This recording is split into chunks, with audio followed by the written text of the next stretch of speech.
सभी विद्यार्थियों का स्वागत है। विद्यार्थियों, आज हम इस वीडियो के माध्यम से पाठ 3 जाति, धर्म और लैंगिक मसले इस पाठ को करेंगे। विद्यार्थियों, आप में से जो भी नए पहली बार चैनल पे जुड़े हैं वो सभी इस चैनल को सब्सक्राइब कर लें, शेयर कर लें और लाइक अवश्य करें।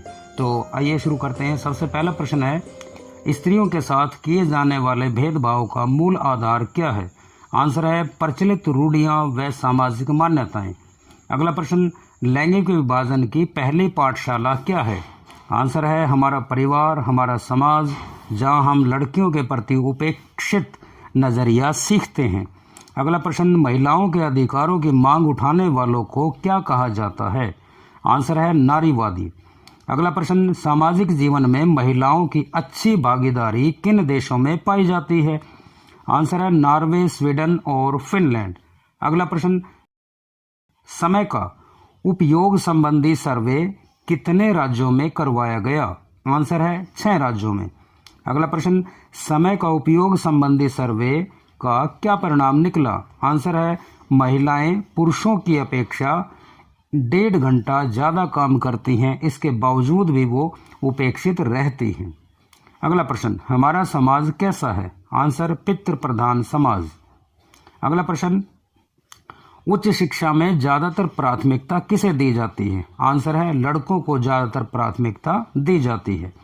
अगला प्रश्न, 2011 की जनगणना के अनुसार लिंग अनुपात में पिछड़े राज्य कौन से हैं?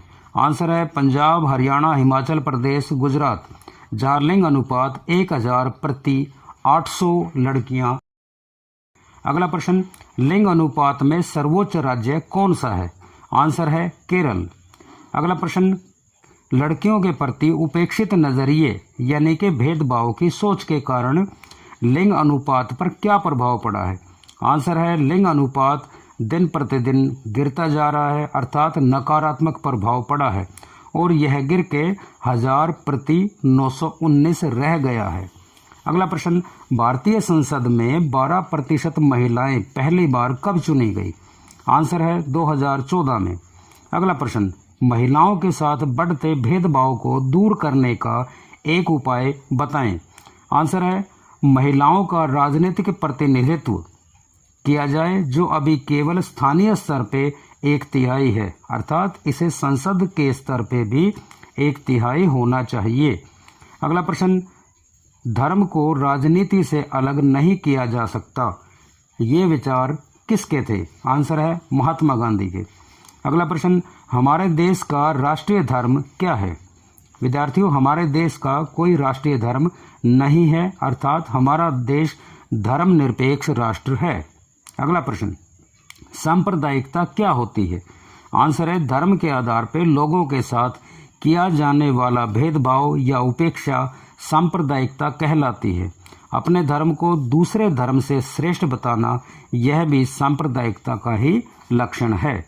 अगला प्रश्न, सांप्रदायिकता के नकारात्मक परिणाम क्या होंगे? आंसर अल्पसंख्यक समुदाय का दमन होगा, नरसंहार होगा और लगातार हिंसा बढ़ती जाएगी।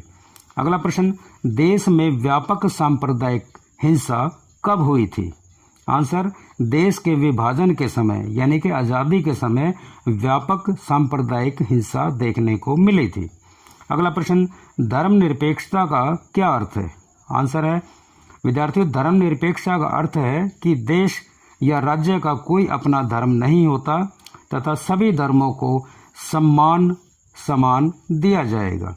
अगला प्रश्न, सभी धर्मों को सम्मान देने के लिए संविधान में क्या प्रावधान किया गया है? आंसर है संविधान द्वारा मौलिक अधिकार यानी कि धार्मिक स्वतंत्रता का अधिकार दिया गया है। अगला प्रश्न, ऐसा सामाजिक विभाजन कौन सा है जो केवल भारत में ही पाया जाता है? आंसर है जाति पर आधारित विभाजन, अर्थात जाति प्रथा। अगला प्रश्न, इस मुल्क में पैदा होने की गलती करने वालों, यह कविता किसने लिखी है? आंसर है बाबूराव बागुल ने। अगला क्वेश्चन, जातिगत भेदभाव और वर्ण व्यवस्था के खिलाफ आंदोलन चलाने वाले महापुरुष कौन थे?